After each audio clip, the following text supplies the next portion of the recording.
Hello, everyone, and welcome to another edition of the nationally syndicated Energy Mixx Radio Show. I'm your host, Kym Bolado, and as always, thank you so much for joining me. You know, over the last couple of weeks, I've found myself doing something that I honestly enjoy. I've been digging, reading reports, looking at military updates, following the energy markets, reading what shipping analysts are saying, looking at what the White House is saying, looking at what OPEC is saying. And I kept coming back to the same question. What are we missing? Not the headlines. We all see the headlines. But what's happening underneath them? Because every single day we hear another story about Iran, another military strike, another threat involving the Strait of Hormuz. Oil prices go up. Oil prices go down. Somebody says we're headed toward a bigger conflict. The next day, someone says everything is calming down. If you're like most people, you're probably thinking, okay, what does any of this actually mean?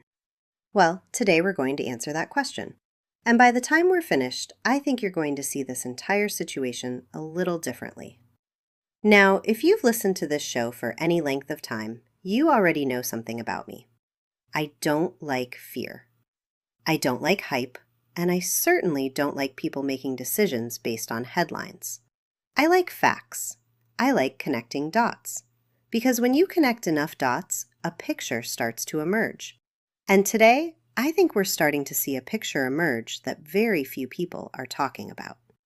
Now, before we get into today's discussion, let me say something that's very important. Everything we're going to talk about today falls into one of three categories: verified facts, analysis based on those facts, or possible scenarios.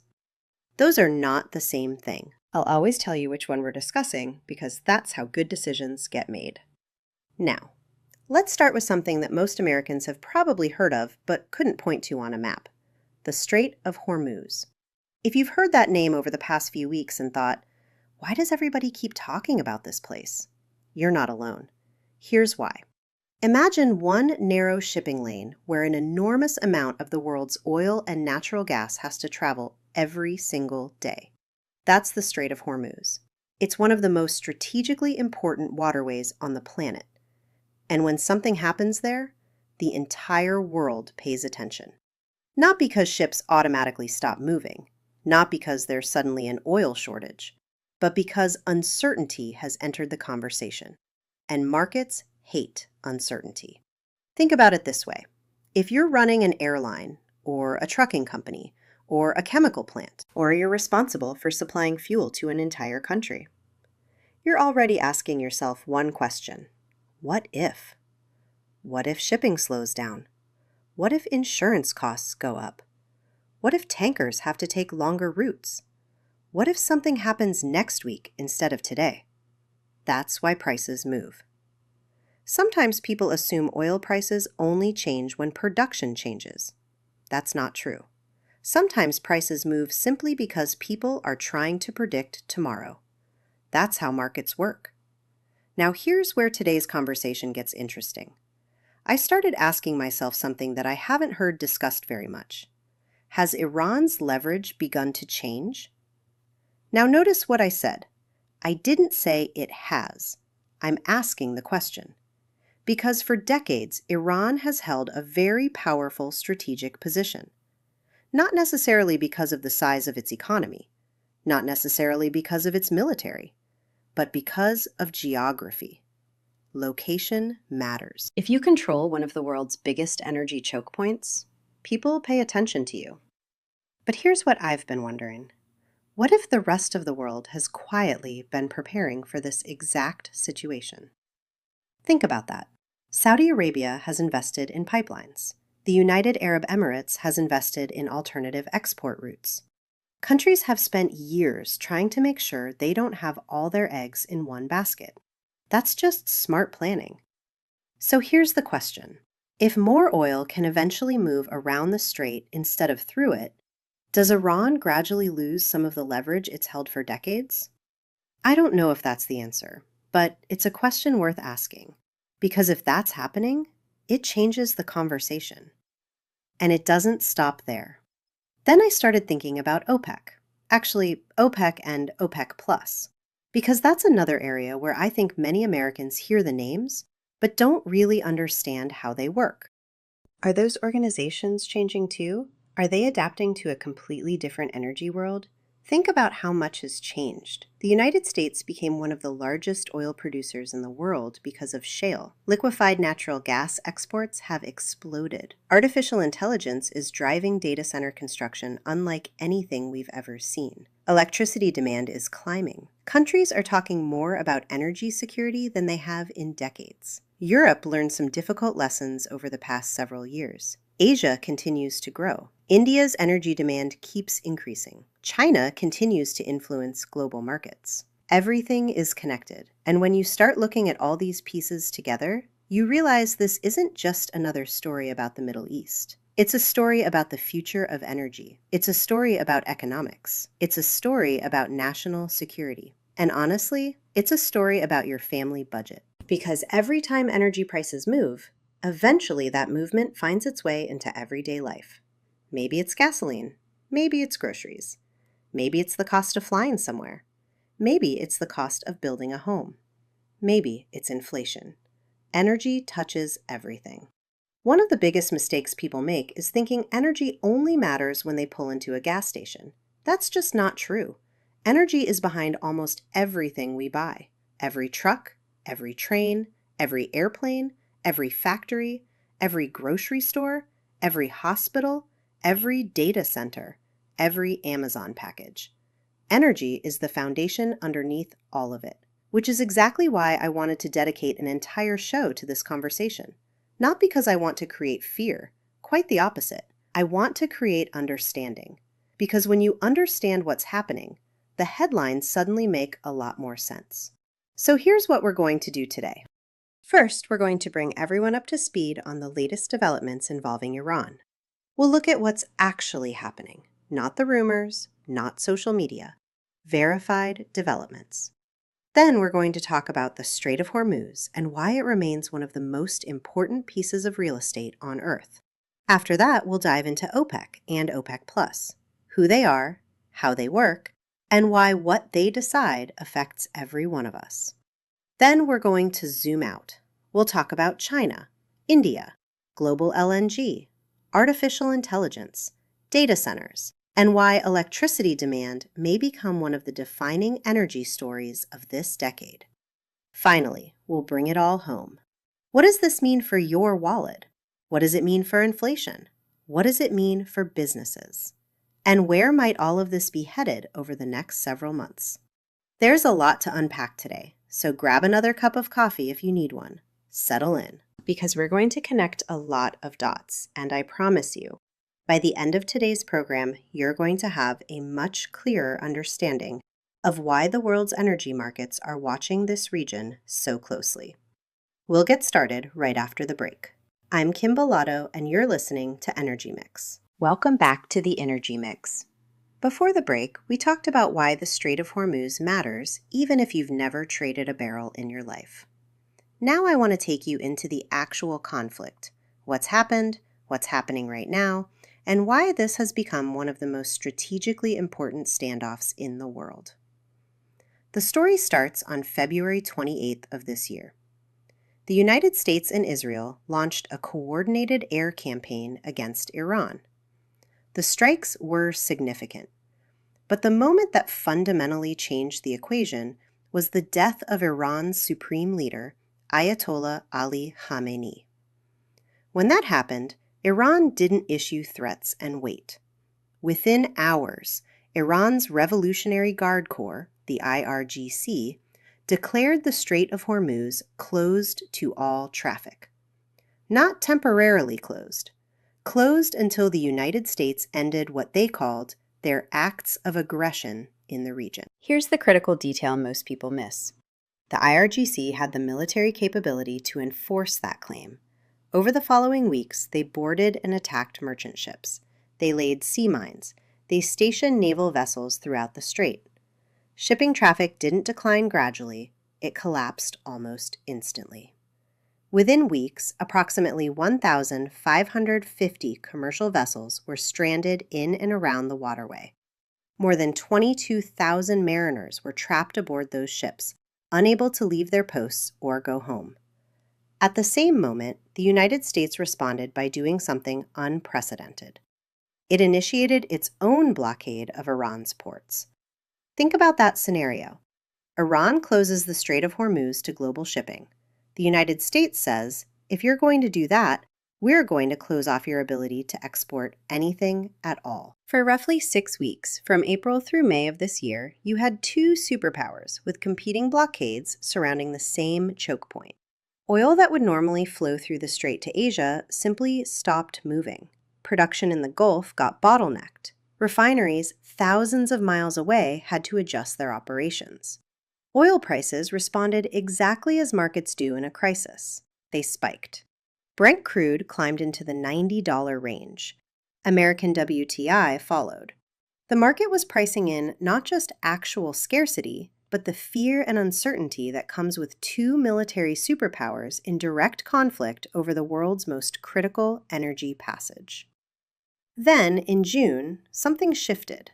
Negotiators from the United States and Qatar acting as an intermediary between the two sides, worked out what was called a Memorandum of Understanding.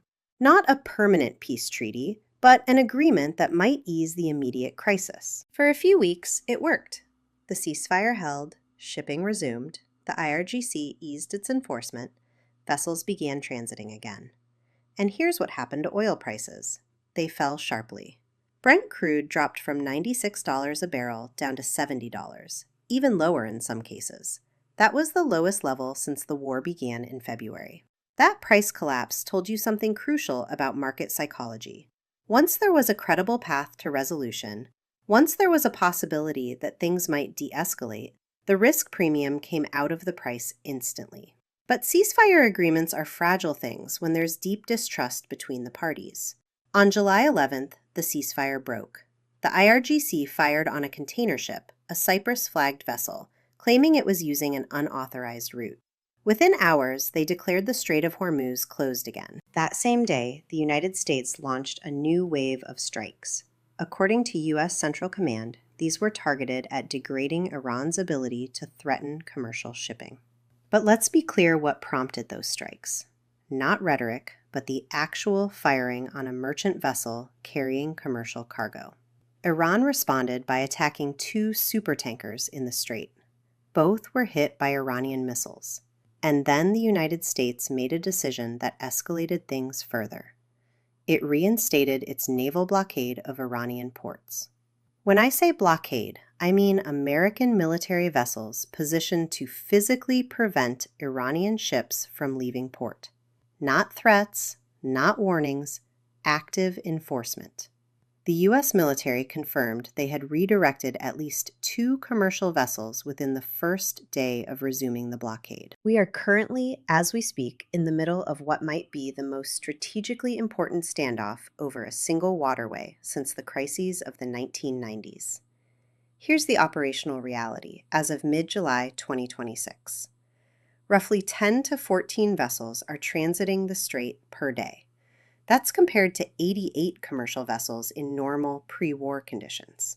Some sources put the number even lower on the worst days. The U.S. military is escorting vessels through what they call the American Designated Corridor. Iran is claiming it has closed the strait entirely and is reinforcing that claim with constant military threats and intermittent attacks. Lloyd's List Intelligence, which tracks global shipping in real time, has reported that traffic through the Oman-hugging lane, the southern passage closest to Omani waters, has effectively ground to a halt. Ships are either dark, meaning they've disabled their tracking systems, or they're simply not moving. Even more telling, war risk insurance has not come down despite American military escort. Ship owners know that full well. An escort doesn't eliminate risk, it just shifts who bears it. If a ship gets hit while the U.S. Navy is protecting it, that opens complicated questions about liability and coverage. Most ship owners don't want to play in that game. So what you're looking at right now is not a complete physical blockade in the literal sense. Oil is moving, vessels are transiting. But the economic friction of getting energy to market has become so high that the effective throughput might as well be a fraction of what it was. The global economy is feeling it. Oil prices are volatile. Asia, which depends on the Gulf for the majority of its crude imports, is particularly exposed. Energy companies are accelerating plans for alternative routes. Long-term contracts are being repriced. Capital decisions are shifting in real time. Now here's the critical part. Iran is saying the strait will remain closed until the United States ends what it calls its acts of aggression. The United States is saying the Strait of Hormuz is a critical international waterway under international law, and free passage is a right under the UN Convention on the Law of the Sea, not something Iran can deny. Those two positions are fundamentally incompatible. One of them has to give. Or this becomes the new normal. I'm Kym Bolado. We'll be right back. Welcome back to the Energy Mixx Radio Show. I'm your host, Kym Bolado. Before the break, we were talking about Iran and the Strait of Hormuz. But to really understand why all of this matters, we have to talk about another major player in the global oil market, OPEC, and more importantly, OPEC+. Now, I know we hear these names all the time. OPEC cuts production. OPEC+ meets. Saudi Arabia changes output. Russia agrees to something. But I think for the average person listening, it can sometimes sound like one giant organization sitting around a table deciding what oil should cost. That's not exactly how it works.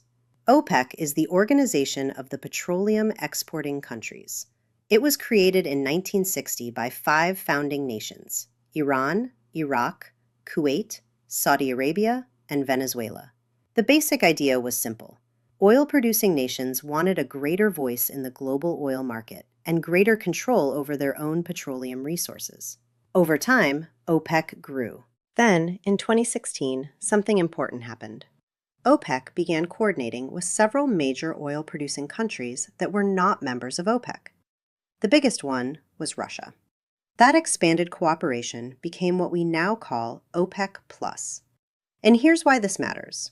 When these countries coordinate production, they can influence the amount of oil entering the global market. Notice I said influence. They do not completely control the price of oil. Oil prices are affected by global demand, inventories, economic growth, wars, sanctions, shipping disruptions, and production from countries outside OPEC+, including the United States. But OPEC+ still represents an enormous share of global oil production. And historically, one of its most powerful tools has been the ability to hold production back. Think about it this way.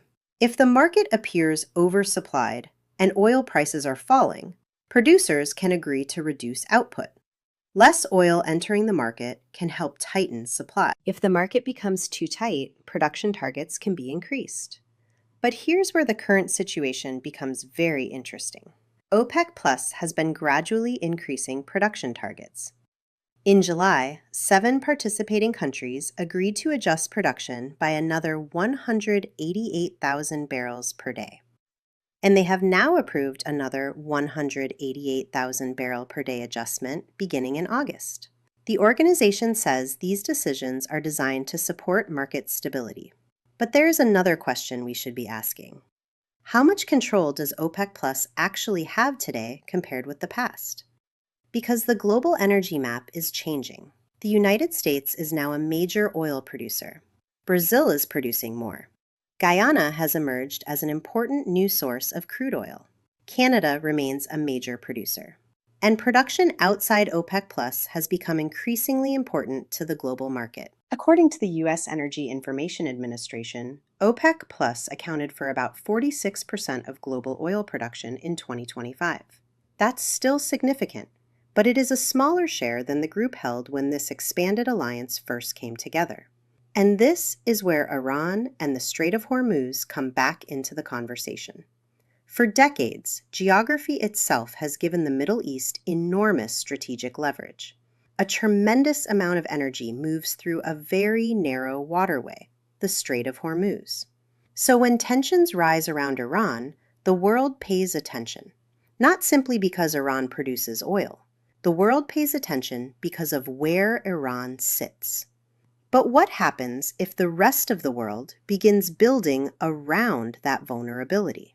More pipelines, more export routes, more production from the Western Hemisphere, more strategic petroleum storage, and more countries asking a very simple question. How do we make sure one waterway cannot create an energy crisis for the entire world? That does not mean the Strait of Hormuz suddenly becomes irrelevant. It doesn't. And it does not mean OPEC Plus has lost its influence. It hasn't. But I do believe we are watching the global energy system begin to adapt. And this is the question I'm going to continue watching. Are we simply watching a temporary response to war? Or are we watching the beginning of a larger restructuring of global energy power? Because if buyers have more suppliers, if producers have more export routes, and if production continues growing outside OPEC+, then the balance of power in the global oil market may slowly begin to shift. And after the break, we're going to look at the biggest energy buyer in the world, China. Because China, Asia, and global demand may ultimately determine just how much power OPEC+ has going forward. You're listening to the Energy Mixx Radio Show. I'm Kym Bolado. We'll be right back. Welcome back to the Energy Mixx Radio Show. I'm your host, Kym Bolado. We've talked about Iran. We've talked about the Strait of Hormuz. We've talked about OPEC and OPEC+.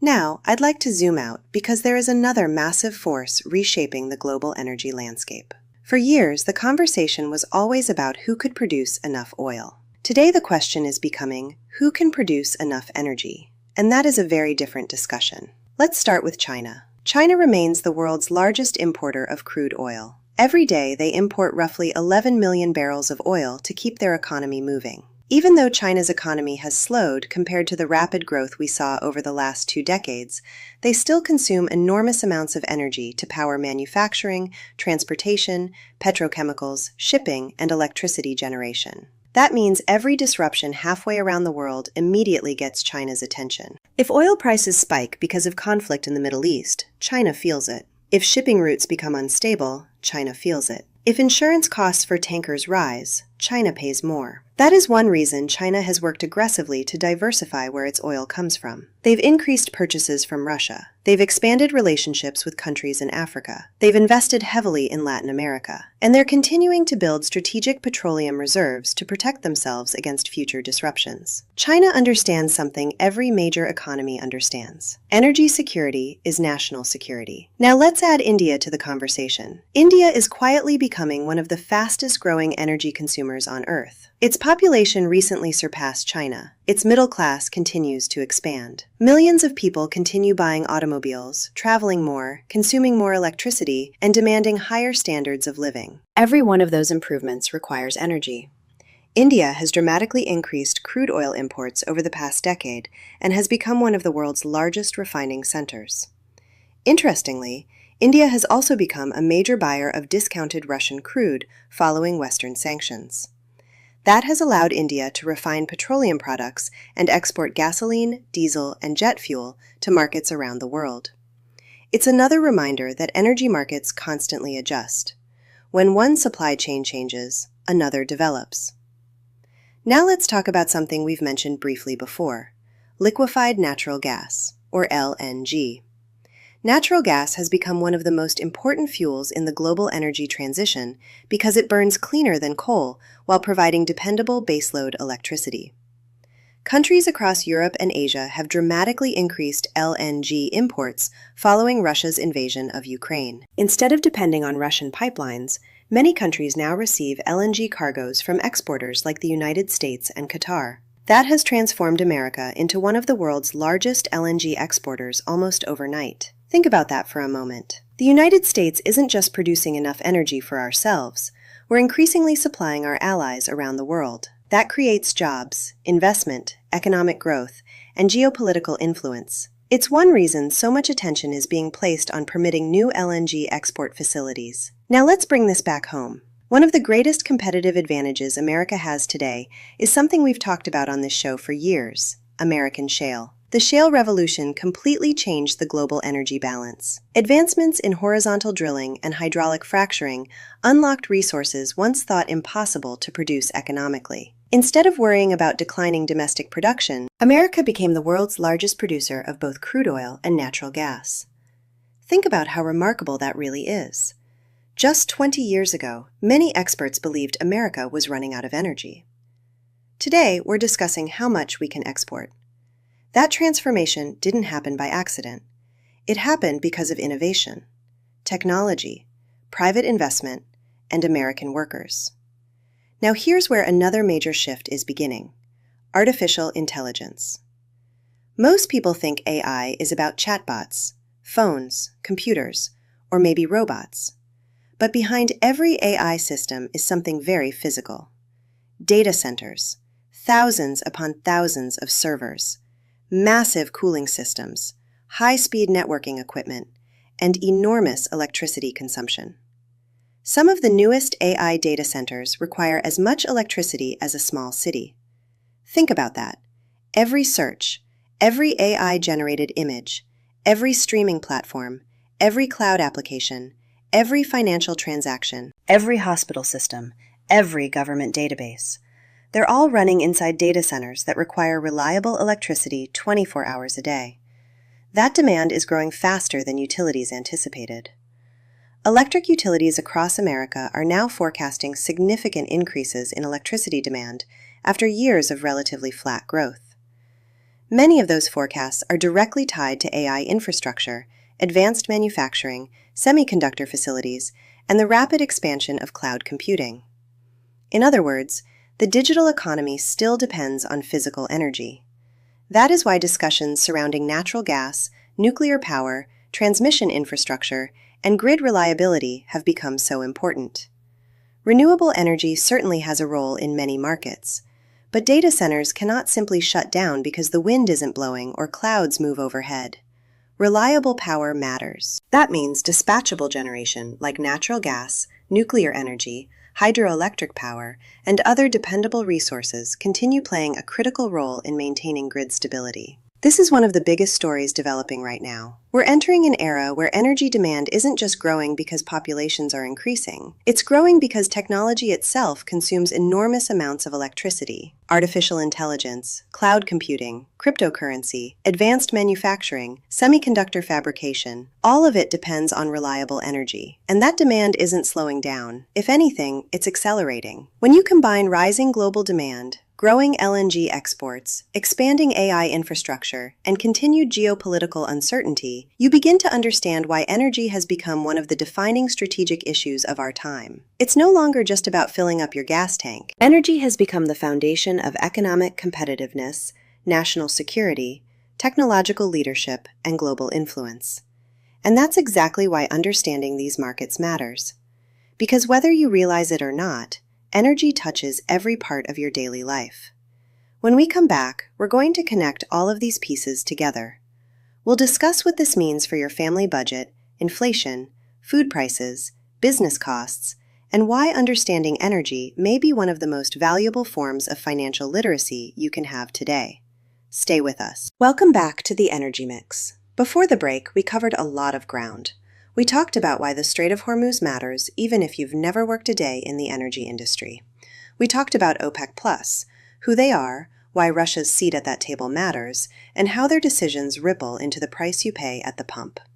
And we talked about global energy demand, LNG, Asia's growing appetite, and the AI boom that's putting more pressure on the electric grid than almost anyone predicted 5 years ago.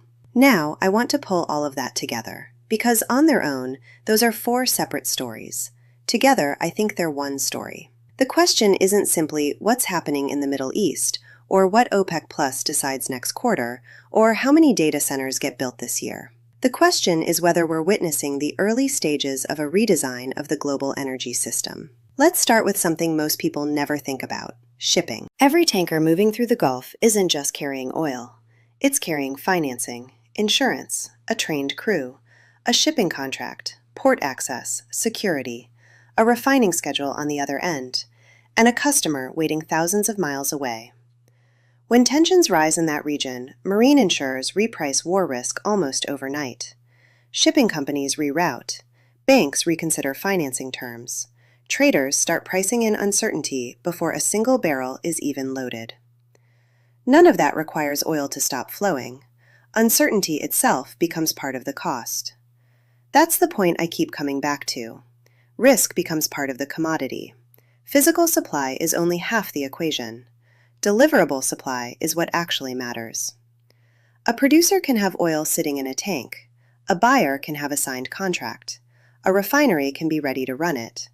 But if shipping, insurance, or financing get constrained anywhere along that chain, the economics of the entire transaction change. And that's why the effects don't stay contained to the energy sector.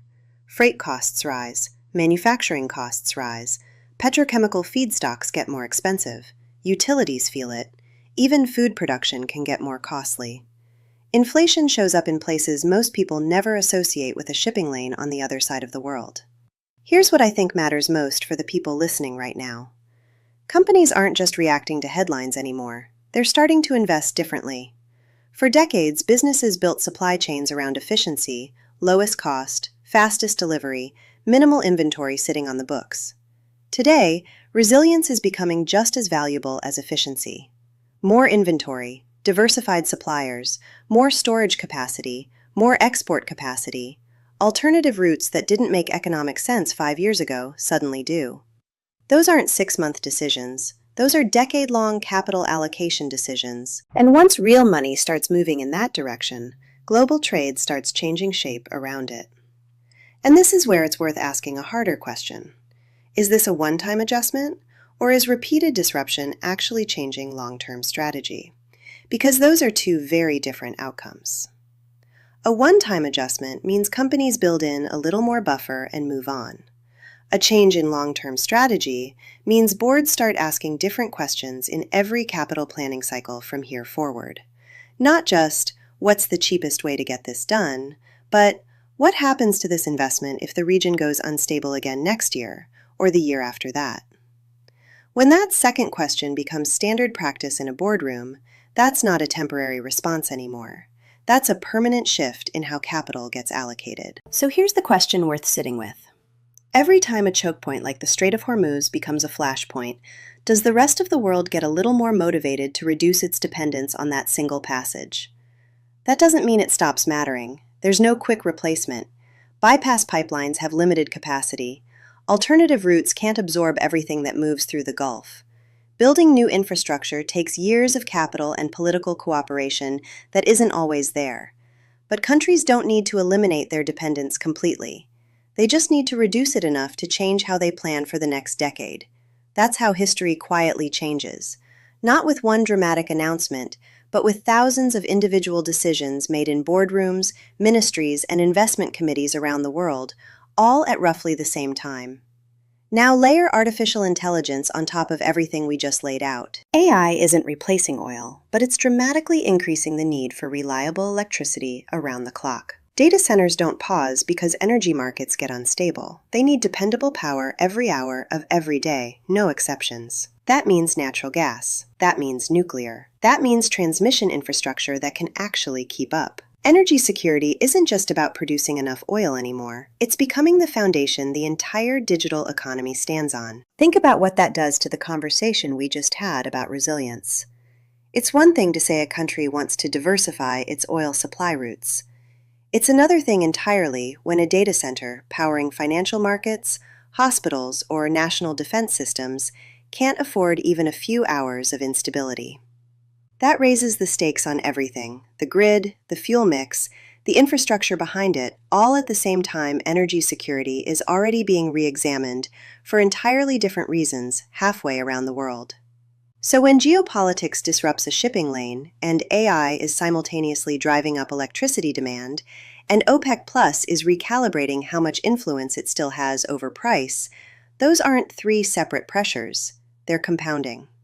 Put it all together, the geopolitics, the OPEC Plus dynamics, the LNG and AI-driven demand, the shipping and insurance economics, the shift toward resilience, And I don't think we're watching a handful of unrelated stories. I think we're watching a long-term repricing of risk across the entire global energy system. And I think the companies that recognize that shift early are going to make very different decisions than the ones still planning for last year's world.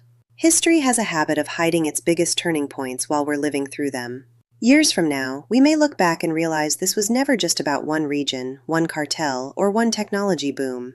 The real story may be that the world quietly began redesigning how it produces, transports, finances, and secures its energy all at once. So I'll leave you with this. Are we witnessing the fundamental redesign of the global energy system? I'm Kym Bolado. Thanks for spending this hour with me on the Energy Mix. Before we wrap up today's show, I want to thank you for spending part of your day with us here on the Energy Mix Radio Show. If you found today's conversation valuable, I'd like to ask one small favor.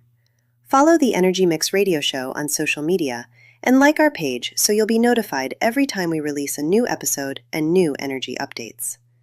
If you're listening to us on the radio and aren't connected with us online yet, it's easy. Just search for Energy Mix Radio Show on Google or find us on your favorite social media platform.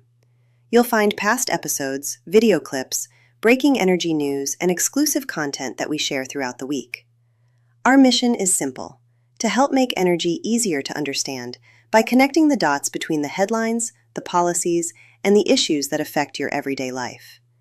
Thank you again for listening, for sharing the show with your friends and colleagues, and for being part of the Energy Mix community. Until next week, I'm Kym Bolado.